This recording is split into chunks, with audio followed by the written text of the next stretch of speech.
성막 그 설계도가 이제 30장에서 다 끝나고 이제 성막을 지으는 일이 남아 있는데 그 성막을 짓는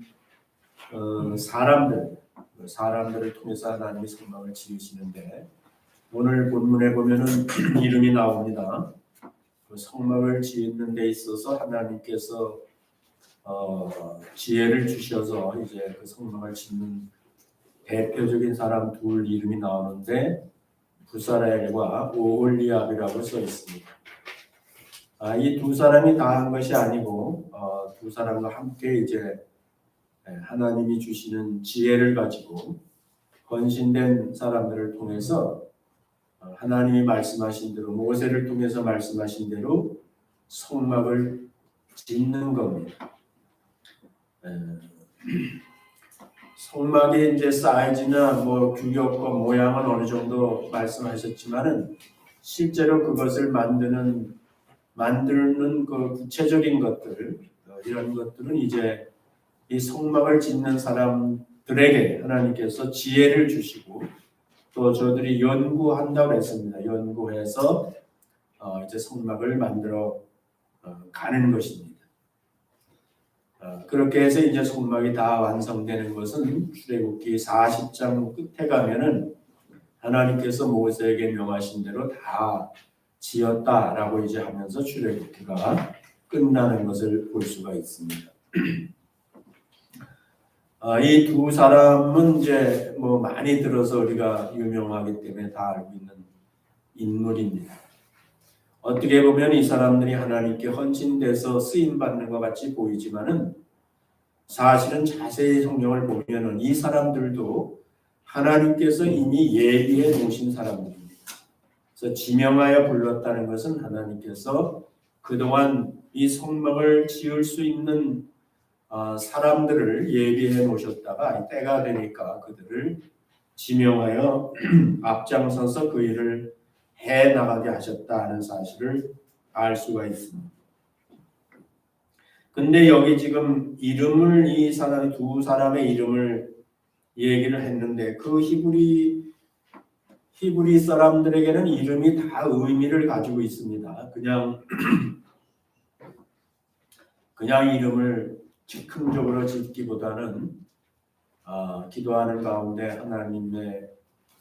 하나님 앞에서 의미를 부여하고 또 그 자식이 그 이름의 의미대로 살아가기를 바라는 뜻으로 이제 이름을 짓는 경우들이 많이 있습니다. 그런 걸로 보면은 여기 그 부살엘이라는 이름은 부살엘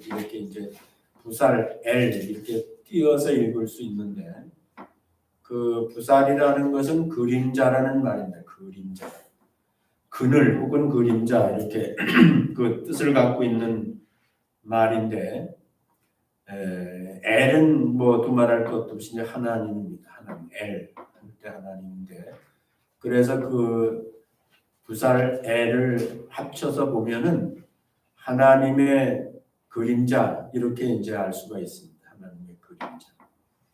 그래서 이거는 이 성막이라는 것은 그 예수 그리스도의 그 그림자죠. 예수 그리스도의 그림자입니다. 성경에 그렇게 써 있어요. 히브리서에 보면은 9장 24절에 보면 예수 그리스도께서는 참것의 그림자인 손으로 만든 성소에 들어가지 아니하시고 참 하늘에 들어가사 이제 우리를 위하여 하나님 앞에 나타나시고 이렇게 써 있는데 참것의 그림자가 뭐냐면 성소라고 그러죠. 성소. 오늘 우리가 보는 이 성막을 말하는 것인데 이거는 예수 그리스도의 그림자와 같은 것이다. 하늘에 있는 참 모양의 그림자이다. 이렇게 보고 또 성막은 예수 그리스도의 예표이기 때문에 어떻게 보면 또 예수 그리스도를 나타내는 것인데 이 성막은 바로 그리스도의 그림자다. 그렇게 볼 수도 있는 거지. 하나님의 참 하늘의 성막의 그림자다. 그래서 부살엘이라는 이름은 이 사람이 지금 성막을 만드는데 그 성막은 그런 의미로 우리가 이 이름에서 보듯이 이 성막을 지은 두 사례를 통해서 성막이라는 것은 참것의 그림자다 이렇게 이제 하는데 참것은 바로 하나님을 의미하는 것이고 하나님께서 예수 그리스도를 이제 보내주시는데 그리스도의 그림자다 이렇게 말할 수 있습니다. 8장 5절 히브리서 8장 5절에도 같은 얘기를 쓰고 있지만은 확인하는 차원에서 보면 저희가 섬기는 것은 하늘에 있는 것의 모형과 그림자라 이렇게 써 있습니다. 그래서 여기도 그림자라는 말을 쓰고 있어요. 그 부살이라는 말을 쓰고 있는 겁니다. 그래서 이 성막은 우리가 그 예수 그리스도의 모형이며 그림자다 하는 것을 이제 그것을 지은 대표적으로 그걸 지은 부살례를 통해서 그 이름에서 이미 하나님께서 밝혀주고 있다 하는 것을 알 수가 있는 거예요. 그 오홀리암이라는 이름은 오홀리는 성막이라는 말입니다. 성막 그 말 그대로 그는 거룩한 막 이런 뜻을 가지고 있고 압이라는 것은 압이라는 뜻입니다. 아버지 압 하는데 그것은 아버지의 성막도 이렇게 얘기할 수가 있어서 이 두 사람의 이름이 다 성막이 가지고 있는 의미를 내포하고 있다 이렇게 볼 수가 있고 공연히 그냥 이 두 사람의 이름이 성막을 짓는데 대표적인 이름으로 언급되어 있는 것이 아니라 성막 자체가 그런 의미가 있다 하는 것을 그 이름을 통해서 드러내놓고 있다 이렇게 볼 수가 있습니다.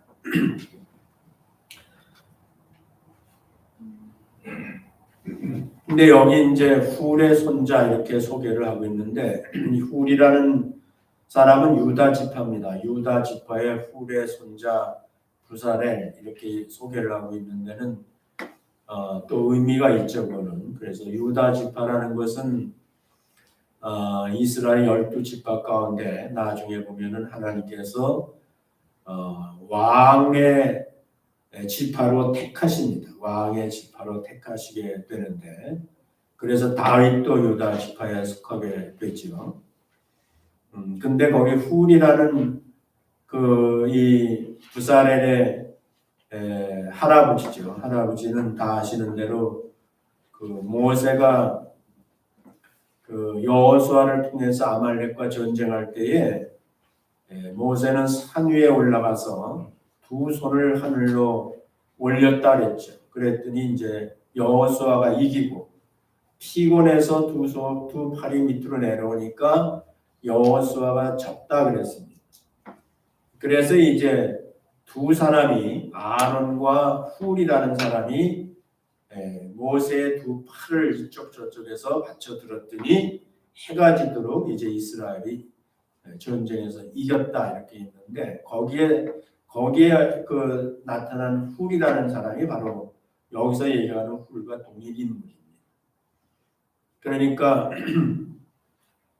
이 다윗의 족속으로서 훌이나 오늘 부살엘이나 이런 사람들은 하나님께서 뜻을 두시고 예비하셔서 이미 쓰고 계시다 쓰신다 하는 것을 알 수가 있고 나중에는 이제 다윗 왕을 지나서 예수 그리스도가 이 땅에 오실 때도 다윗의 후손으로 오신다는 뜻은 그거는 이제 유다 지파에 속하여 오신다는 뜻이 되기 때문에 하나님께서 일관성 있게 이 유다 지파를 택하시고 거기에 예비된 사람들을 하나님이 예비시켜서 하나님의 일을 이루시는 일을 하신다 하는 것을 알 수가 있습니다.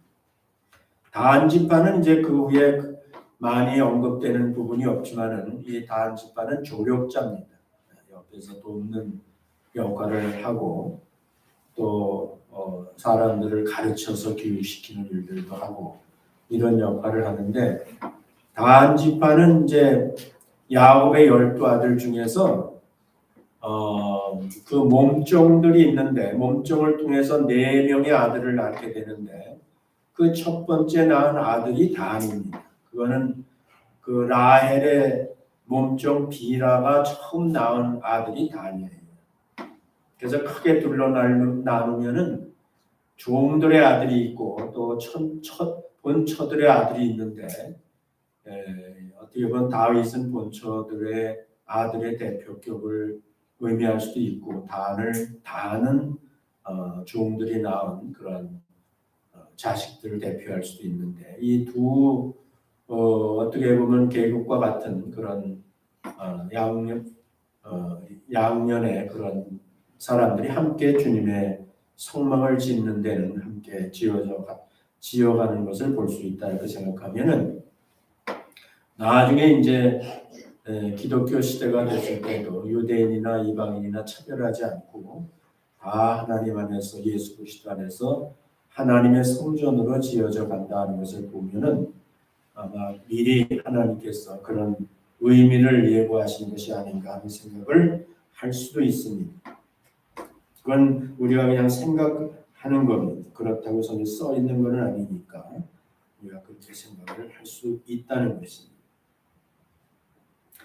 그리고 우리가 이제 성막의 설계도를 다 끝내면서 이제 관심을 가져야 될 게 있어요. 이게 성막은 예수 그리스도를 예표하는 거라고 했잖아요. 예수 그리스도를 예표한다는 것은 복음을 예표하는 거예요.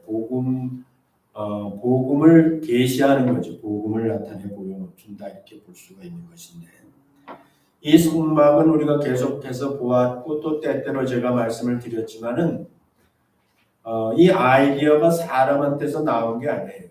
하나님이 직접 말씀하신 것입니다.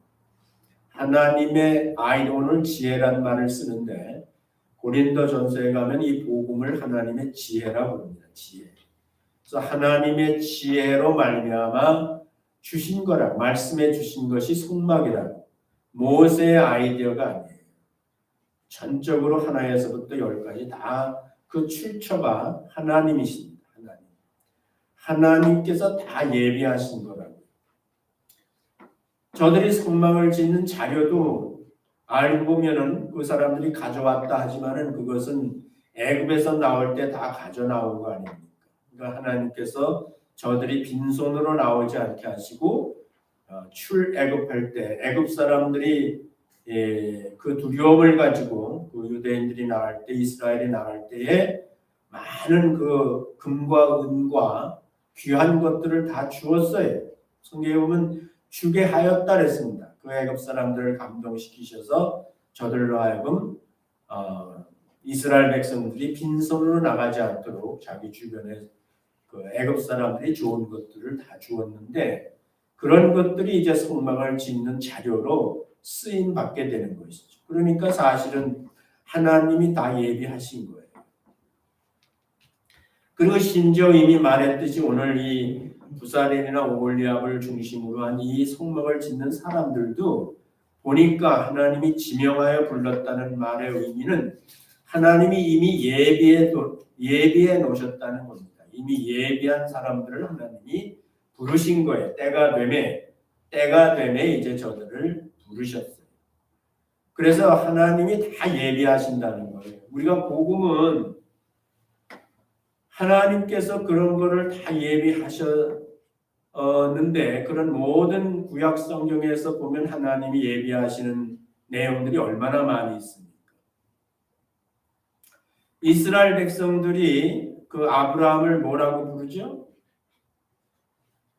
이스라엘 백성들이 아브라함을 뭐라고 불러요? 아버지라고 부릅니다. 아브라함 아버지 아브라함 이렇게 부르는데 이스라엘 사람들에게 있어서 그 아버지격 때는 조상의 아버지격 때는 아브라함이 그 번제를 드리죠. 하나님이 그 이삭을 번제로 드리라 해가지고 이삭을 데리고 모리아산에 가죠.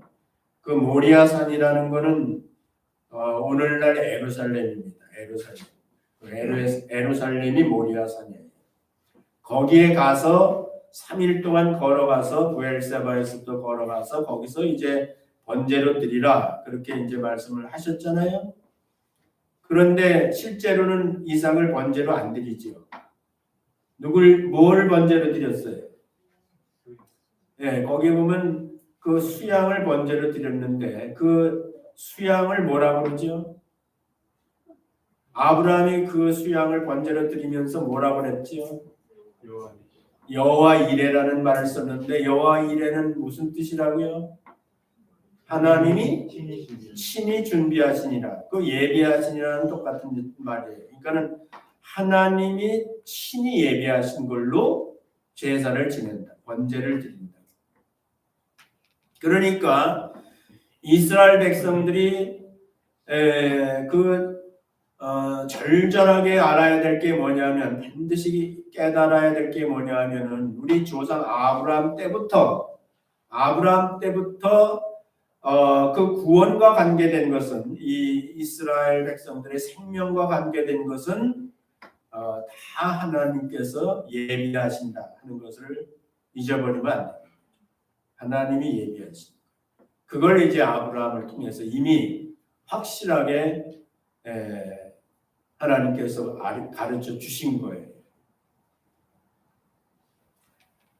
뭐 그런 관점에서 여러분들이 이제 성경을 보시면요, 하나님이 이스라엘 가운데서 하신 일 중에 보면은 하나님이 예비하시지 않은 게 하나도 없다는 걸 볼 수 있어요. 하나님 이스라엘이 나중에 이제 민족이 되는 데 있어서는 그 가나안 땅에서는 될 수가 없죠. 그래서 하나님이 애굽에 보냅니다.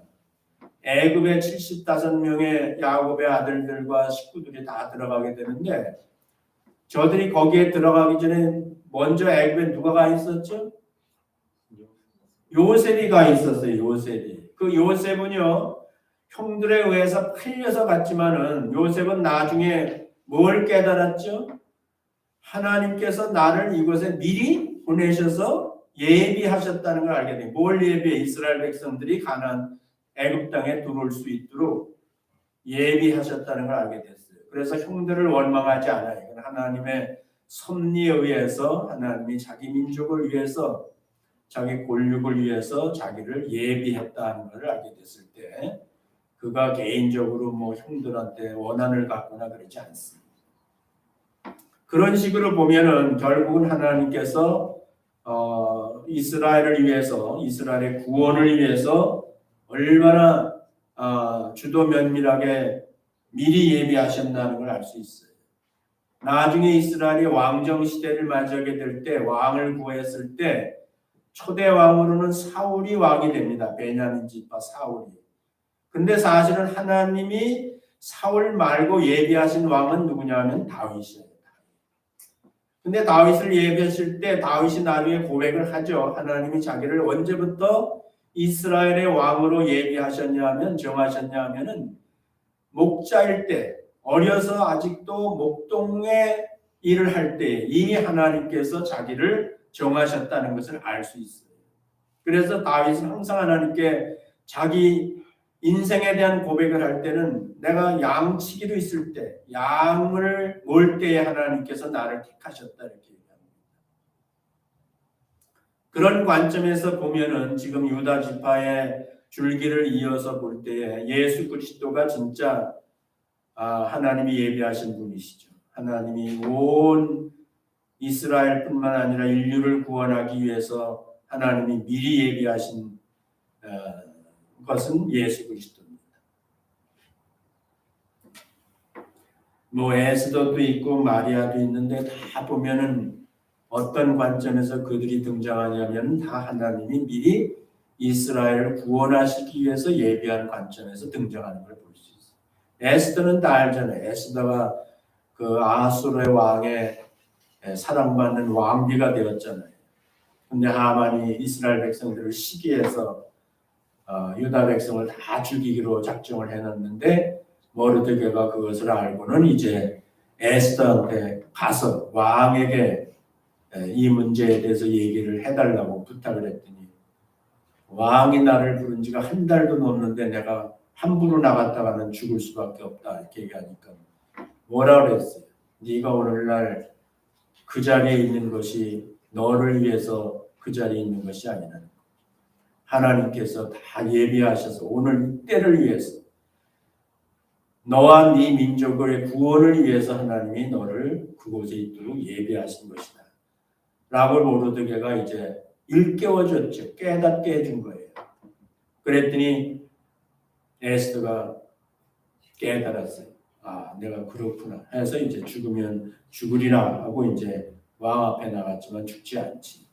그걸 통해서 이스라엘이 구원을 받습니다. 유다 족속들이 구원을 받아서 다시 하나님의 약속, 예수님이 오실 때까지 유다 족속이 남은 자가 되고 그루터기가 돼서 예수 그리스도 오실 때까지 이어져야 되는데, 바로 그렇게 해서 예수님께서 오시는데, 예수님이야말로 하나님께서 창세전부터 예비하신, 우리를 구원하기 위해서 예비하신, 하나님이 예비하신 분이라는 것을 알 수가 있는 거죠. 어쨌든 지금까지 얘기한 것은 구원에 관해서는 하나님께서 예비하시는 거예요. 기독교의 속성에 있어서 우리가 한순간도 잊어버리지 말아야 될 것 중에 하나는, 복음은 100% 하나님이 예비하신 거예요. 예비하셔서 이루어 주신 것이지 사람이 거기에 보탠 게 있는 게 아닙니다. 복음은 철저하게 하나님께서 예비하신 거예요. 그것이 기독교의 특징이에요. 모든 종교는 인간의 행위가 있어야 되잖아요. 인간의 행위에 관점을 두잖아요. 구원이라는 것을. 그런데 기독교는 전혀 반대죠.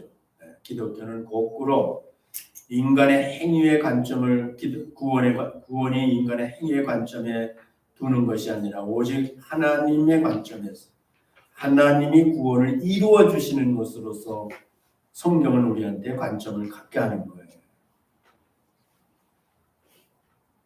성막은 하나님께서 예비하신 거예요. 성막은 예수 그리스도의 그림자예요. 예수 그리스도도 그래서 하나님이 친히 예비하신다는 사실을 먼저 이스라엘 백성들이, 그리고 유다 백성들이 깨달아 알기를 바라는 거예요. 그리고 오늘날 우리도 그것을 알아야 되는 거예요. 예수 믿는 사람들이 예수 믿고 구원이, 믿음으로 얻는 하나님의 구원을 갖다가 그거에 대해서 확신을 갖지 못하고 자꾸 자기가 뭔가를 해야 된다고 생각하게 되면은, 그러면 이제 그것이 복음이 아니에요. 갈라디아서에서 얘기하는 그런 더하지도 말고 빼지도 말라 그랬는데, 거기다가 이제 자꾸 뭔가를 보태려고 그러면 그것은 이제 성경대로 얘기하면 저주받는 거예요. 다른 복음이 되고 그 다른 복음은 반드시 저주받는다 그랬습니다. 그래서 이 복음은 100% 하나님께서 이루어 주시는 것이지, 우리에게 뭘 기대하는 게 아니고 우리가 뭘 보태야 되는 게 아니에요.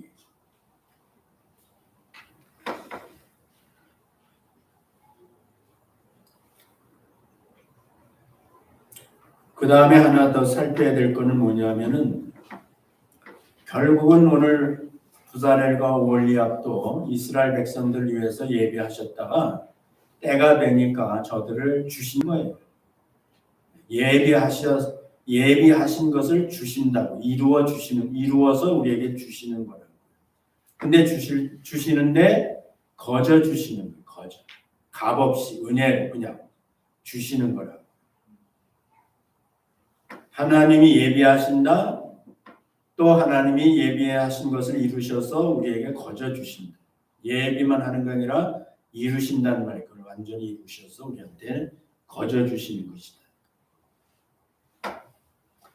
그 에베소서는 교회에 대해서 쓰고 있는 말씀이다. 보통 우리가 신학교에 가면 이제 성경에 가지고 있는 특징에 대해서 개관을 하거든요. 그런데 보면은 에베소서는 교회관이다, 이렇게 교회에 대해서 얘기한다, 이렇게 얘기를 합니다. 근데 그 에베소서 1장 6절에 보면은, 이는 그의 사랑하시는 자 안에서 우리에게 거저 주시는 바라는 말이 나와요. 여기 거저 주신다라는 말씀이 나옵니다. 거저 주시는 바, 그래서 그 거저 주시는 바를 뭐라고 무슨 말로 바꿔서 다시 확인하냐면 은혜라고 합니다. 은혜. 거저 주시는 바 그의 은혜의 영광을 찬양하게 하는 것입니다. 그걸 은혜라고 그랬어요. 거저 주시는 것이고 그 거저 주시는 것을 은혜라고 그랬고 그러기 때문에 우리가 하나님을 찬미한다. 그 거저 주시는 것이 하찮은 것이 아니라 영광스러운 것이거든요. 그거는 하늘과 땅에 비교할 수 없는 가장 위대한 하나님의 영광이거든요. 그 영광을 깨닫고 그 비교할 수 없는 절대 비교할 수 없는 영광의 복음을 우리한테 값없이 은혜로 거저 주시기 때문에 우리가 할 일은 뭐밖에 없다고요? 그것을 주신 일을 찬미하는 거예요. 그래서 거기 찬미하게 하려는 것이다. 우리를 값없이 은혜로 거저 주셔서 복음을 주셔서 구원하시는데 하나님께서 우리에게 그 복음을 받아들인 사람한테 기대하는 게 뭐예요? 여러분 입으로 한번 그 말씀대로 대답해 보세요. 이미 말했지만 뭐 하라고? 찬미하라고. 말로 하나님께 영광을 돌리라. 그게 예수 믿고 복음을 제대로 깨달은 사람이 하나님 앞에서 복음에 대한 반응이에요. 믿고 찬미하는 거예요.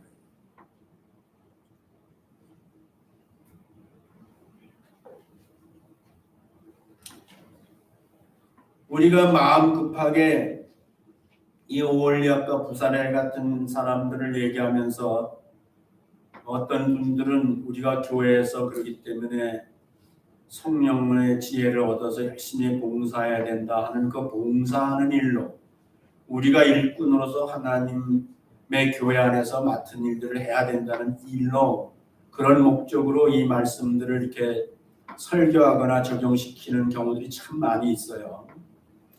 어떤 부분적으로 보면 우리가 그렇게 올리압과 부사렐 같은 인물이 돼서 쓰임받으면 좋은 거죠. 그러나 그거는 오늘 이 말씀의 기록은 그렇게 하라고 기록되어 있는 게 아니에요. 지금 복음 얘기를 하고 있는 거예요. 복음 얘기. 예수 그리스도를 얘기하고 있는 거예요. 거저 주시는 거에 대해서 깨달아야 돼요. 우리가 뭘 해야 된다는 그런 교훈으로 얘기하기에 앞서서 그러면 이제 복음이 변질돼요. 잘못하면 복음은 카텐에 가려놓고 엉뚱한 것을 가지고 우리가 이것을 설명하게 되면은 그러면 기독교의 본질에서 벗어나는 거예요. 우리는 그런 거에 속아도 안 되고요. 그런 거를 여러분들이 잘못 이해하게 되면요. 그러면 복음의 감격이 그 하나님께 그 영광을 찬미하는 것이 뒤로 물러가고 그거는 별로 의미가 없는 것 같고 우리가 뭘 해야지 된다고 생각하게 되면 그러면 이제 그게 드디어 종교가 되는 거예요. 종교란 뭐라고요? 어떤 기준에 인간이 노력해서 도달하는 걸 종교라고 하는 거예요. 기독교는 그래서 뭐라 한다고요? 종교가 아닌 거예요. 기독교는 뭐예요? 구원과 관계된 거예요. 모든 종교는 뭐예요? 우리가 구원받기 위해서 그 종교가 제시하는 기준에 도달하기 위해서 노력하는 거잖아요. 3,000배를 하든 5,000배를 하든 절이라고 봐야 되는 거예요. 기독교는 뭐라고요? 하나님이 세상을 이처럼 사랑하사 뭘 했다고? 독생자를 주셨으니 말씀이 육신이 되어 우리 가운데 오셨습니다. 우리가 아직 죄인 되었을 때 죄인의 상태 그대로 있을 때 그리스도께서 우리를 위하여 죽으셨답니다. 그러니까 이게 뭐예요? 내가 기준에 올라가는 게 아니라 하나님이 내 기준으로 내려오셔서 나를 위해서 대신 죄값을 치러주신 것이 기독교라는 말이에요. 그런 가장 기본적인 기독교에 대한 이해가 안 되면 그 개념이 제대로 확립되어 있지 않으면요. 예수 믿고 교회 다니면서도 그 의식 속에서는 항상 종교 생활을 하는 거예요. 종교 생활을 하는 동안에는 찬미가 안 나옵니다. 종교 생활을 하는 사람은 찬미를 할 수가 없어요. 밤낮 정죄만 받는 겁니다. 정죄. 죄의 의식과 정죄밖에 없는 거예요. 그 다음에 뭘 좀 하게 되면 어떻게 된다고요? 자랑한다고요. 내가 했기 때문에.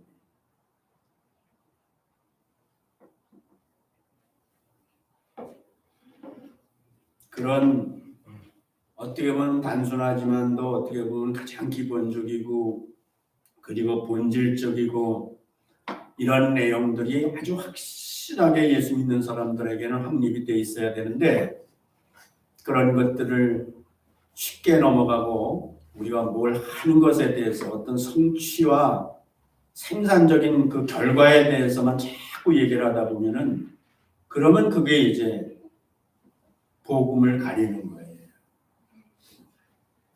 그게 복음의 적이 되는 거예요. 우리 나주널들이 교회 속해 있는 여러분들은 그러지 않겠지만도 하여튼 오늘 이 속막을 어떻게 보면 이제 끝인데 속막 짓는 거는 제가 설교 안 할 거예요. 반복된 내용이기 때문에. 그런데 다음 주에는 이제 안식일에 대한 얘기가 이거 붙어 있어요. 지금 이 속막 짓는 것하고 그 다음에 나오는 것이 안식일에 대한 것이 붙어 있는데 그거는 의미가 있어요. 지금 내가 얘기하고 있는 이 패턴에 연결해서 보면은 안식일은 뭐예요? 일하는 거예요? 안 하는 거예요? 누가 일했기 때문에 안 하는 거예요? 하나님이 다 일했기 때문에 우리가 할 일이 없는 거예요. 그건 창세기부터 시작하는 거예요. 그러니까 지금 속막을 다 말씀하시고 속막 짓는 사람까지 세워놓으신 다음에 안식일을 얘기하시는 이유가 있는 거예요. 지금 말씀드리는 대로 사람이 보태는 일이 아니라는 거예요. 사람이 할 일이 아니에요. 사람은 뭐하는 안식하면 되는 거예요. 하나님이 다 해놓으신 것을 누리는 거죠. 그거를 우리가 좀 속막을 끝내면서 여러분들과 제가 확인을 할 필요가 있는 거예요. 다시 돌아와서 거저 주시는 거라 그랬어요. 에베소 2장 8절에는 너희가 그 은혜를 인하여 믿음으로 말미암아 구원을 얻었나니 이거 여러분들 다 외우는 성경이죠. 이것이 너에게서 난 것이 아니요 너희에게서 난 것이 아니에요. 우리에게서 조금 더 우리에게서 뭘 나서 보탠 게 아니에요. 하나님의 뭐라 그랬어요? 선물이라고. 하나님의 선물. 선물은 뭐예요? 내가 뭘 한 거에 대한 보상이 아니고 그냥 주는 거를 선물이라고 하는 거예요.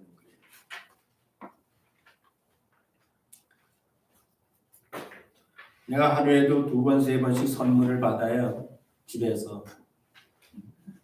우리 손녀딸이 지가 뭐 돈도 못 벌죠. 그러니까는 끼껏하는 게 뭐냐면은 그림 그려가지고 아침마당 내려오기 전에 지 방에서 그림 그려가지고 내려와요.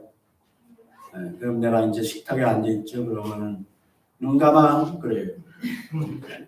눈 감아야 돼요. 눈 감고 있으면 눈 떠 그래 보면 그 앞에다 그림을 딱 갖다 놓고 뭐라 하는지 아지? 선물 할아버지 선물 매일 그 짓을 해요. 그러니까 애들이 선물을 받아봤기 때문에 선물을 알아요. 선물이 상대방을 기쁘게 한다는 걸 아는데 지 수준으로는 할아버지한테 선물할 게 그것밖에 없는 거예요. 그렇지만 나는 기쁘게 받아야 해. 말할 수 없는 그 칭찬을 해준다고. 그거 듣고 싶어서 물론 그러는 거지. 근데 하여간은 선물에 선물 그냥 값없이 은혜로 그냥 주시는 거예요. 뭐를 그렇게 주시냐고요. 구원을. 우리가 천국 가는 것. 하나님의 아들, 딸 되는 걸 그냥 그렇게 거저 주시는 것.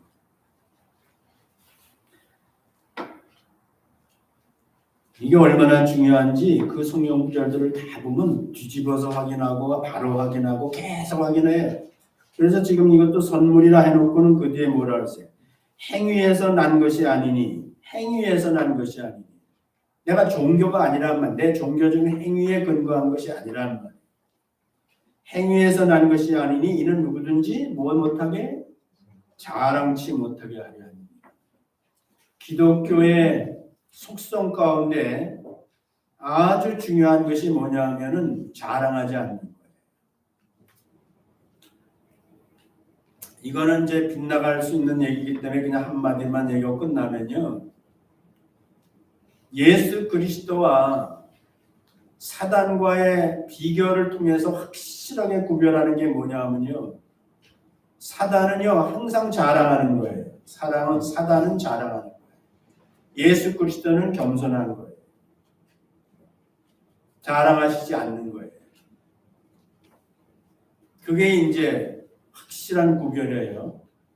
그러니까 사람도요 진짜 복음을 깨닫고 진정으로 복음의 그 속성을 바로 알고 예수를 믿어서 구원받은 사람의 특징은 뭐냐 하면은 자랑하지 않는다.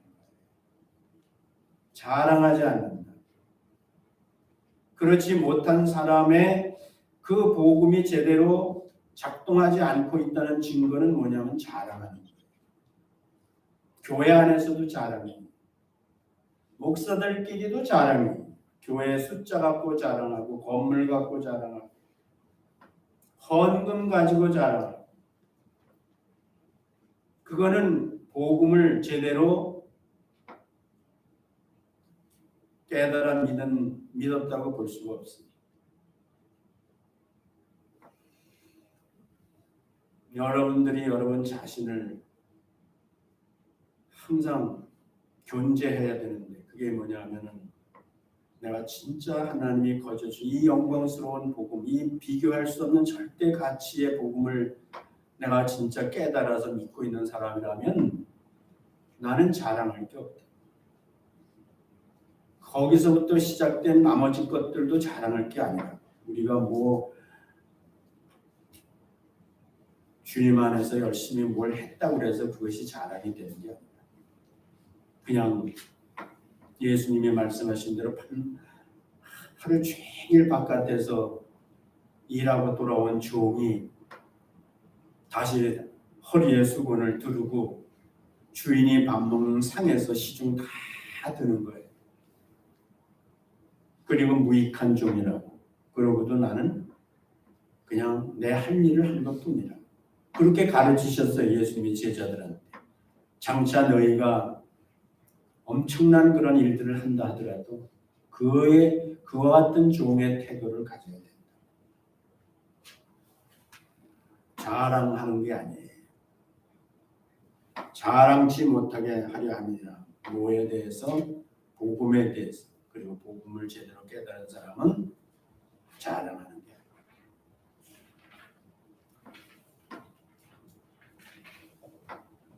수도 없이 많이 있어요. 로마서 3장 24절에도 그리스도 예수 안에 있는 구속으로 말미암아 하나님의 은혜로 값없이 의롭다 하심을 얻은 자 되었느니라. 그러니 자랑할 때 어디 있느냐? 있을 수 없느니 무슨 법으로냐? 행위는 아니라 믿음의 법으로. 이게 얼마나 중요하면은 이 성경에 이렇게 수도 없이 이 복음과 관계돼서는 오늘 성막은 예수 그리스도의 그림자니까 이 성막이 그렇듯이 성막을 통해서 하나님께서 하나님의 백성들에게 깨닫게 하시는 것 같이 오늘날은 성막이 아니라 본체이신 예수 그리스도를 통해서 우리가 복음을 깨달았다면 우리가 자랑할 수 없는 거예요. 이스라엘 백성들이 망하는 것은 다 자랑해서 망했어요. 나중에 보면 자랑해서 망했습니다. 이스라엘 백성들이 그 히스기야 왕이 죽을 병에서 고쳐놨더니 하나님이 고쳐줬더니 자랑했죠. 바벨론에서 사신이 병 나았다, 병 들었다가 나았다고 그러니까 이제 위로하기 위해서 축하하기 위해서 사신들이 왔더니 그 사신들을 끌고 돌아다니면서 모든 하나님의 성전의 곳간의 금과 은과 보화와 모든 걸 보여줬죠. 그 자랑한 거거든요. 그랬더니 이사야 선지자 뭐라 했어요? 네가 보여준 것이 다 바벨론으로 옮겨갈 것이다. 그래서 망한 거라니까요. 이스라엘 백성, 하나님 백성이 망한 이유는 자랑해서 망한 거예요. 우리도 망할 수 있어요. 여러분들도 자랑하기 시작하면 망하는 거예요.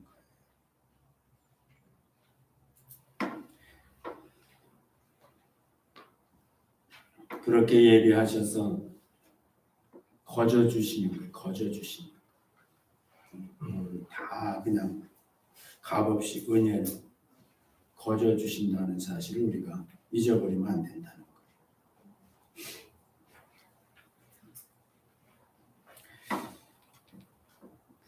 자, 오늘날도 보면은 우리가 알아야 될 게 뭐냐면요. 에베소서 4장 11절에 보면은 그가 이는 성도를 온전케 하며 봉사 일을 하게 하며 그리스도의 몸을 세우려 하심이라. 혹은 사도로 혹은 선지자로 혹은 복음 전하는 자로 혹은 목사와 교사로 주셨으니. 맨 끝에 뭐라고? 교사로 뭐? 주셨으니. 뭐를? 너희를 위해서. 이런 것들도 오늘날 보면 다 주시는 거예요. 나도 여러분을 위해서 하나님이 주신 사람이에요. 그러니까 보세요. 하나님 안에서는 모든 것이 다 주신 거예요. 다 하나님이 주셔서 내가 받은 거예요. 봉사하는 사람도 그걸 잊어버리면 안 되는 거예요. 내가 잘나서 그러는 게 아니라 하나님이 저를 위해서 주셨고 저들을 위해서 섬기기 위한 모든 인사도 지식도 재주도 다 하나님이 나에게 주셨는데 나에게 주신 것이 아니라 누구에게 줬다고요? 하나님의 백성들을 위해서 주신 거예요. 그런 관점에서 우리가 오홀리압과 부사렐 같은 사람이 되어야 되지.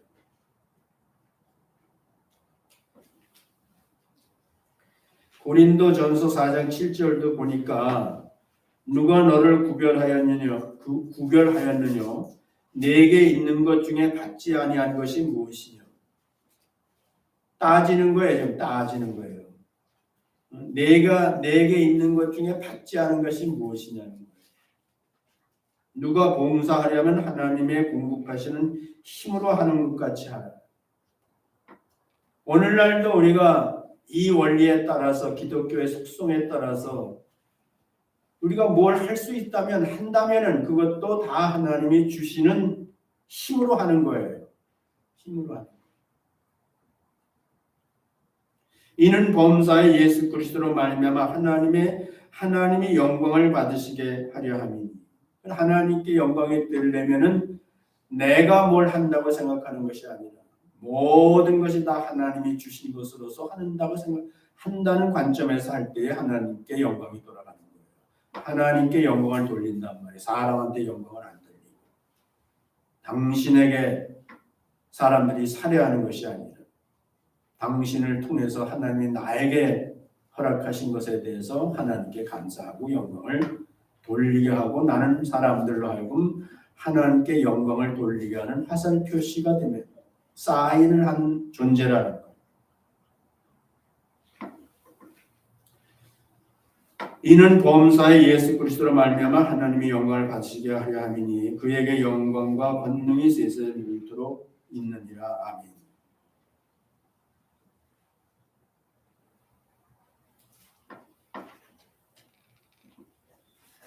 그래서 이 속막은 이제 마지막 말씀은 예수 그리스도를 예표하는 거예요. 그의 그림자입니다.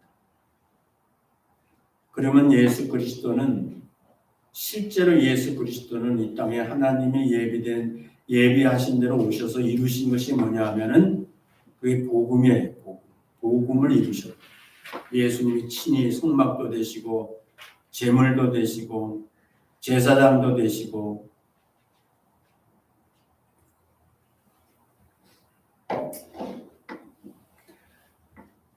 우리는 그 십자가라는 것이 기독교를 대표하는 상징적인 이미지잖아요, 이것이.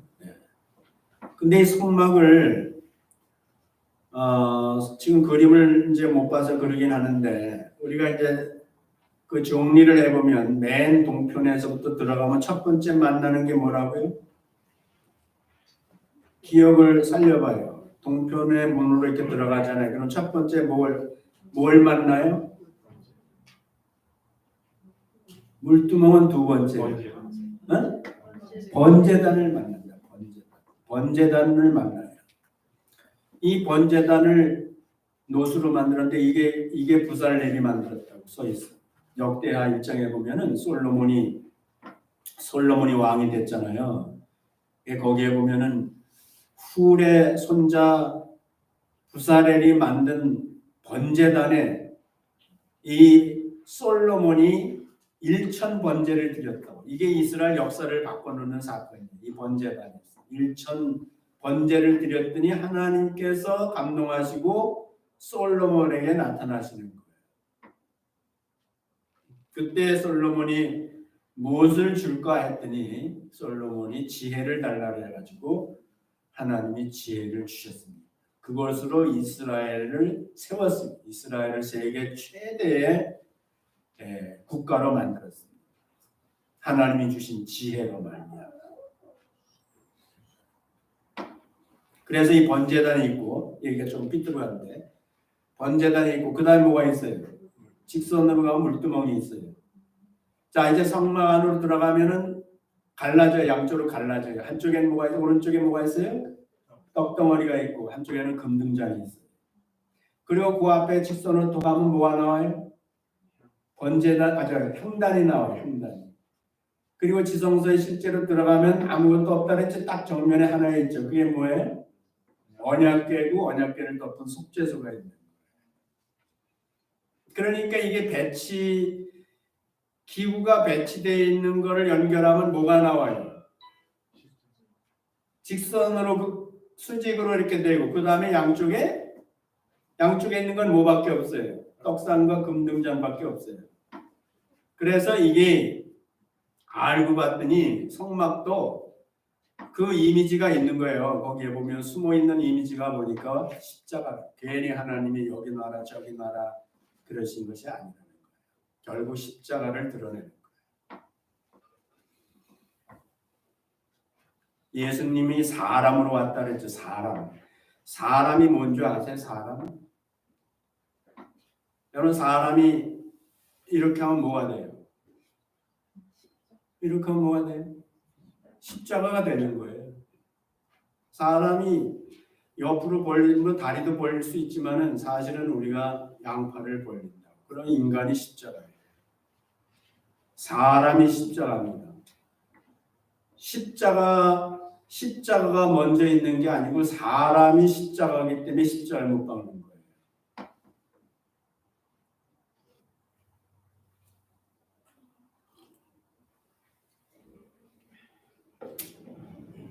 다시 얘기해요. 사람의 모양이 뭐같이 생겼다고요? 십자가로 생겼어요. 그래서 십자가에 못 박는 거예요. 십자가가 있어서 인간을 십자가에 못 박는 게 아니라 인간만 십자가에 못 박을 수 있어요. 대십자가에 못 박는 거 못 봤어요. 인간은 십자가에 딱 맞아요. 거기에 못 박힐 수 있어요. 그래서 십자가가 개발된 거예요. 인간에 맞춰서 십자가에 맞춰서 인간이 개발된 게 아니라 인간의 모양에 맞춰서 형태를 개발한 게 십자가다. 그래서 예수님이 사람으로 오셨다고. 예수님 사람으로. 사람의 빌립보서 2장 8절에 보면 사람의 모양으로 나타나셨으며 사람의 모양이 나오는 거예요. 폼이에요. 나타나셨으니 자기를 낮추시고 죽기까지 복종하셨으니 곧 십자가에 죽으심이라 이렇게 돼서 사람과 십자가를 하나로 예수 그리스도로 우리에게 합성시켜 놨어요. 사람은 십자가예요. 십자가는 사람이에요.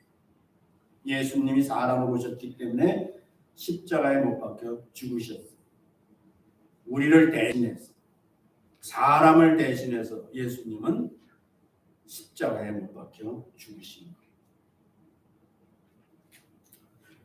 우리가 예수님 믿고 그리스도인의 신앙생활을 하는데 우리가 이 예수님의 그 십자가 성막의 본체이신 예수 그리스도를 우리가 깨달아서 믿는데 우리가 그 믿음 생활이 무슨 생활이 되냐면 우리는 뭘 하는 것이 아니에요. 뭘 해서 보태는 것이 아니고요. 우리는 십자가를 지는 일을 하는 거예요. 십자가를 지는 일. 예수님께서 제자들이 어느 정도 주님을 따라오니까 예수님이 제자들한테 십자가 얘기를 처음 한 거는 당신이 십자가 지신다는 얘기를 한 게 아니고요. 제자들에게 먼저 십자가를 지라고 그랬어요. 제자들한테. 응? 마태복음 16장 24절에 보면요. 이에 예수께서 제자들에게 이르시되 아무든지 나를 따라오려거든 자기를 부인하고 자기 십자가를 지고 나를 쫓을 것입니다. 자기 십자가예요. 여러분들이 조심하세요. 자기 십자가라고 그러니까 내가 어떤 그 일을 내가 담당해야 되는 거, 내가 희생해서 뭐를 해야 되는 거 이런 것들을 이제 십자가를 진다. 보통 우리가 이렇게 십자가를 그거 십자가를 이런 식으로 얘기를 하는데요. 그거 지금 그 말씀하고 있는 거 아니에요. 자기 십자가를 지는 게 남의 십자가를 져주는 게 아니고 자기 십자가를 지는. 그 자기 십자가 뭔지 아세요? 갈라디아서 5장 24절에 있어요. 그리스도 예수의 사람들은 보세요. 그리스도를 믿은 사람이에요. 그리스도 예수 사람들은 육체와 함께 그 정과 욕심을 십자가에 못 박았느니라. 자, 사람이 십자가를 지는 게 뭐라고? 예수님은 내 십자가를 지라는데 갈라디아에서 와 보니까 그것이 뭐라고? 내 정과 욕을 십자가에 못 박아. 날마다 우리가 자기 십자가를 지고 주님을 따르라 그랬는데 신앙생활 하는 거죠. 예수 그리스도의 사람으로서 살아가는 모습이 뭐냐 하면은 십자가를 지고 따르는 거예요. 사람이기 때문에 십자가를 지는 거예요. 그 날마다 지는 십자가는 정과 욕심이에요. 정과 욕심. 죄성이다. 죄성. 나의 십자가를 지는 거예요. 그건 내가 이 사람 자체가 우리가 죄인이에요. 이 죄인은 십자가에 못 박혀야 돼. 예수 그리스도께서 이미 우리 죄를 위해서 죽으셨어요. 그렇지만 내가 끊임없이 내 육체 가운데서 흘러나오는 정과 욕심을 계속 십자가에 못 박아야 돼요. 하루에도 12번씩. 아니 어쩌면 120번일 수도 있어요. 그것이 그리스도의 사람이 여기 그리스도 예수의 사람들이라고 했잖아요. 그리스도 예수의 사람들이 십자가를 지는데 예수를 본받아서 십자가를 지는데 이제는 자기 십자가를 지는 거라고. 예수님은 우리 십자가를 져주셨어요. 하나님 앞에서. 그런데 우리는 그 십자가의 혜택을 통해서 구원받아서 그리스도의 사람이 구원을 받았다고요. 근데 아직도 육체 가운데 사니까 우리가 날마다 자기 십자가를 지는 거예요. 제사장들이 밤낮 손발을 씻어야 되듯이 그리고 밤낮 자기를 위해서도 제사를 지내야 되듯이 짐승을 잡아야 되듯이 우리는 내가 십자가라는 거예요. 내가 십자가인데 내 자신을 십자가에 못 박는 것은 내 안에 정과 육신의 그런 죄성들을 항상 십자가에 못 박는 것이 그 신앙생활이다. 거기서 시작하는 거예요. 신앙생활은 거기서부터 시작하는데 비밀이 있어요. 예수는 죽었다 부활하셨어요. 내가 그렇게 십자가에 내 정과 욕을 못 박으면요. 내 안에서 성령께서 나를 살리셔요. 선한 목적을 위해서 나를 살리셨어요. 나를 살게 하시는 거예요. 죄를 위해서 사는 것이 아니라 의를 위해서 살게 하시는 거예요. 그것이 바로 신앙생활이에요. 그렇게 하는 목적은 뭐냐면은 우리가 참 하나님의 영광, 하나님이 거하시는 성전 되게 하시기 위해서, 하나님이 거하시는 참 성전 되게 하시기 위해서. 그래서 우리 안에 지혜의 영이 들어와 계신 거예요. 지혜의 영이 들어오셔서 우리로 하여금 이제 하나님의 참 성전 되게 하시는 역사를 계속 이어가고 계신 거예요. 그래서 예수 믿은 사람에게 오홀리압과 부사련에게 지혜를 주신 것 같이 우리에게는 성령을 주셨어요. 깨달음을 가지고 우리가 그러한 십자가의 비밀을 깨닫고 이제는 내 십자가를, 나 자신을, 내 육신을 정과 욕을 날마다 십자가에 못 박는 삶을 살고 성령의 도우심으로 다시 살아서 의를 위해서 의의 병기로 살아서 하나님의 영광스러운 성전으로 지어져 가는 그 목적으로 지금 성령이 우리 가운데 계시고 있는 겁니다. 기도하겠습니다. 은혜로우신 아버지 하나님 감사합니다. 오늘 저희들 성막에 대해서 그만 얘기를 하는데 오늘 이 성막을 짓는 사람도 하나님이 예비하시고 성막도 하나님이 예비하시고 들어가는 모든 물질도 하나님이 예비하시고 다 하나님이 예비하셨다는 사실을 우리가 깨닫고 이것은 예수 그리스도의 그림자라 하였으니 하나님이 진정으로 모든 영혼들을 구원하기 위해서 예비하신 것은 바로 예수 그리스도인 줄로 믿습니다. 성막은 십자가의 이미지를 가지고 있는데 주님께서 십자가에서 우리의 모든 죄를 담당해 주심으로 말미암아 우리가 하나님을 만나게 해주시고 날마다 자기 십자가를 지게 해주신 줄로 믿습니다. 성령께서 친히 우리 가운데 계셔서 그럴 수 있는 능력과 결단과 은혜를 허락해 주심으로 말미암아 우리가 죄에 대하여 죽고 의에 대하여 사는 사람으로서 하나님께 영광을 돌리며 자랑하지 아니하며 겸손한 마음으로 날마다 살아가게 될 때 그것이 바로 주님의 성전의 모양이 되는 줄로 믿습니다. 저희들 모두 다 그 모양으로 성령께서 역사하시고 이루어 주시기를 간절히 바라며 예수님 이름으로 기도드렸습니다. 아멘.